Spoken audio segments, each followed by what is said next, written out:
Okay, this is Max Easy and Brian Jones, and Max is a horse trainer and Brian is our husband who's a psychotherapist. We were talking earlier on today about the language that is used in animal training in order to make us feel better about some of the more unpleasant things that we do. So we're talking about, when we were saying about horsemanship or natural horsemanship, or traditional horse training, and some of the terms that we're using and some of the techniques that trainers will teach students to do to make them feel better about doing relatively horrible things to their animals. Yeah, that's right.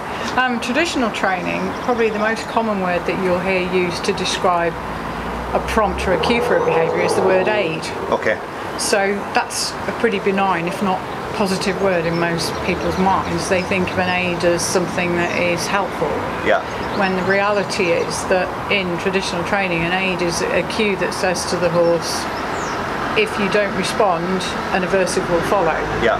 So we'll give an aid, like we might squeeze very lightly with our leg to get the horse to go forward. If the horse doesn't move, then we tap the horse behind the leg with the whip, or we hit ourselves with the whip to make a noise. Okay. Something like that. In natural horsemanship, there's an even richer language, because people like to introduce the idea that acting towards each other in an aversive way is something that horses do naturally. Okay, so it appears naturally amongst individuals of their own species? Yeah. Yeah. Okay. So horses will play with each other in a way that to us looks quite aversive, and the whole language of game playing has been introduced into certain horsemanship methods to try and give the impression that when we're interacting with horses in the way that they're interacting with each other, it is fun. Okay. So the whole language of games is used. So there's one particular method of natural horsemanship that talks about 7 games that horses play with each other. Okay. Of those, 6, when we analyse them, 6 are just using an aversive to prompt a behaviour and removing it as reinforcement. Okay. So they're all negative reinforcement games. Okay. And a lot of the language that's used to describe techniques like what amounts to hitting the horse are fun words. Okay. So they might be things like spank, which has got a little bit of fun kind of innuendo in there, as well as being a quite benign word. Yeah. Or even tickle. Okay. So, you know, you might tickle a horse with the whip, or tag. Or you might tag the horse, you might swing a rope at the horse and tag the horse with the end of the rope. What would be the tickle or the tag used for? To prompt a behaviour that you can then reinforce by that aversive removal. Okay, so it's a form of escalating pressure, really, yeah. So we tickle the horse with the whip or with the rope. Yeah. And when when the horse complies, we then remove that physical stimulus. Yeah. Okay. That's right. And that's what the horse is working for, to make the unpleasant thing go away. That's it, exactly. So it doesn't really matter what we call that, it's what the perception that the animal receiving it has. Yeah. Right. Yeah. So how does that work with how does that make us feel better about doing it? Well, basically it reframes what we're doing as, instead of being hitting the horse, causing the horse pain or discomfort, it reframes it as being a game. Okay. So for us it's fun. It has that association of being enjoyable. So if we're doing it just to have fun, just to play a game, what's wrong with that? Yeah, sure. Okay. So in our minds it allows us to offset the fact that we have a cognitive dissonance. So we love our horses. Horses don't like pain. So we can't cause our horse pain because we love it. Yeah, of course. So by doing it by fun and having a laugh doing it, we can't be doing something wrong, so it makes it okay. It makes it easier for us to accept what we're doing. Yeah, and exactly. that's common, relatively common. Yeah, so very, very common. That kind of language there would be like, so the 2 examples I was just thinking of in a human world, so if you're, I've got 3 sisters, so not now, right, because I'm a grown man, right, but when we were younger, I've got 2 brothers as well, but when we were younger and we're carrying on, with my younger sister, who's considerably younger than me, I might just be playing with her, but she doesn't think that I'm playing, she thinks that it's a fight, or that I'm wrestling. But if I use the language, well, I'm just playing, so she's been a crybaby, or you know, or hazing in the military or in colleges. where that's done as a kind of fun thing, but it's really not that much fun for the person that's on the receiving end of Yeah. it. But we use this playful language in order to make ourselves Yeah. feel that we're not Feel that- bullying or, yeah. you To know. self-justify it. Yeah. And it's the sort of words that will evoke a response that we might snigger or giggle at. You know, Okay. so if we're thinking about, you know, oh, you just like spank yourself a little bit to startle the horse into going forward, or that whole, you know, the language of tickle and the whole slap and tickle thing that Yeah. is all like nice slapstick fun games. Yeah. That if you can induce the person that's doing it to giggle or laugh while they're doing it, Yeah. then you create an emotional response in them that makes it much more likely that they'll repeat that behaviour. Okay. Yeah. So there's a degree to which, if you can associate it with good, fun feelings and absolve the person of any feeling that they might be doing something the horse finds unpleasant, they're much more likely to do it. They'll then get the horse to do something they want, which is then reinforcing. Yeah. They're much more likely to continue to perform that behaviour themselves and carry on following your programme. Yeah, okay. Yeah.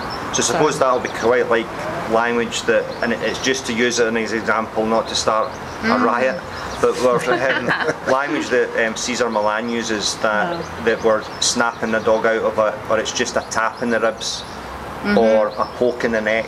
Whereas if he's saying that it's a tap in the ribs or a poke in the neck, it makes it easier for people to stomach rather than to say, I want you to kick your heel into the dog's ribs, Yeah. or I want you to punch Yes. your dog in the neck with your fingers. Yeah. Exactly.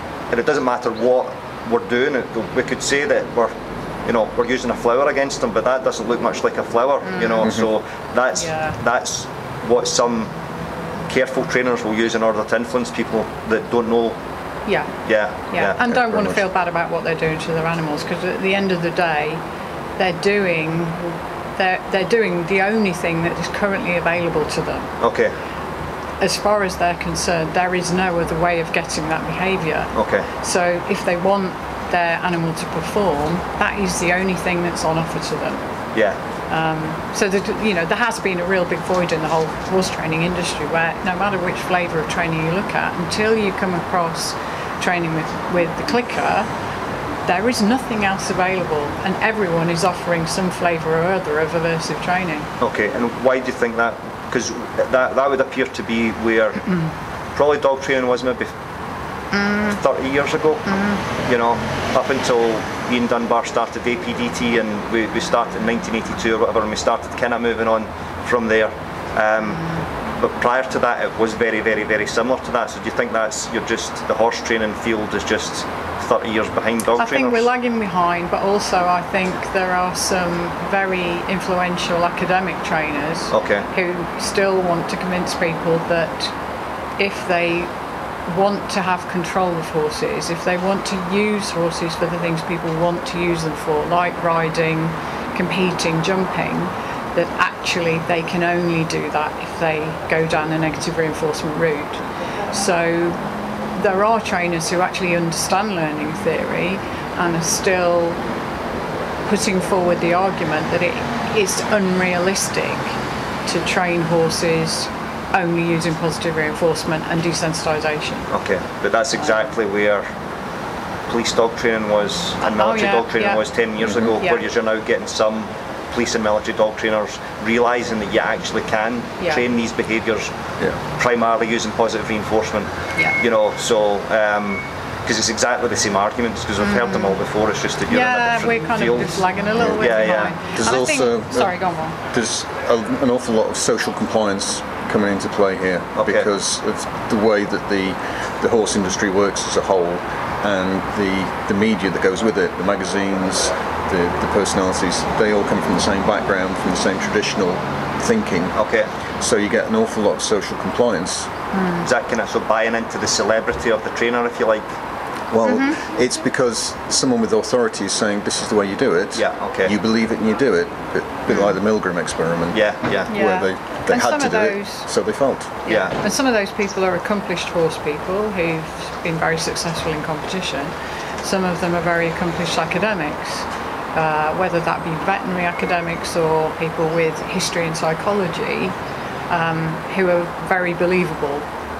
So I think that's a little bit of what we're up against, is the idea that while you can train horses with positive reinforcement and desensitisation and counter conditioning, that when push comes to shove, you better make sure that your horse responds to aversives, because sooner or later you're going to have to use them anyway. And a lot of that has to do with, the reality is, a lot of that has to do with the fact that we put horses in situations for which they are unprepared. Okay. So a lot of that comes about when we haven't trained. So as a horse trainer, I regularly have to show people how to use an aversive stimulus and take it off correctly, because they've got a horse in a situation where they cannot manage that horse any other way. Yeah. So it's being kept in an environment which is not horse appropriate, or it's being routinely put into situations where it goes over threshold and then they haven't got any other way of controlling it than restraint. Okay. So the damage has been done prior to them getting to you. Yeah, very often, yeah. So whereas how we fix that is we put the animal, the horse, the dog in an appropriate environment. We do lots of positive reinforcement training to build their resilience and their confidence, which means that when things go wrong, which they inevitably will, they're better equipped to deal with it, and they bounce back much more quickly. That's right. Which is exactly what we should be doing with humans, with kids in school. Yeah. We should be teaching the same sort of resilience skills. Definitely. Anything else before we finish up? No. It's great. Thanks very much for speaking to us. So, yeah, you too. So there's lots of language there which we can apply to, as Brian was saying, to humans, Max was saying to horses, and then from dogs from my perspective.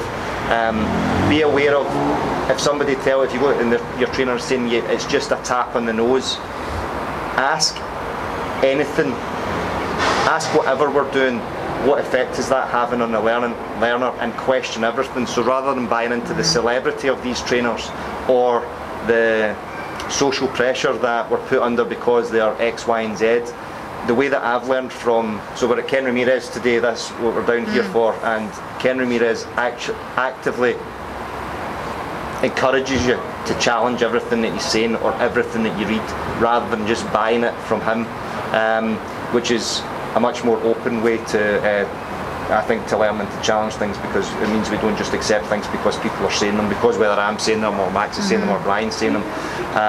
Questions or comments, as usual, guys, stick them in the field below, and hope you've enjoyed this, and thanks for your support, and we'll see you again.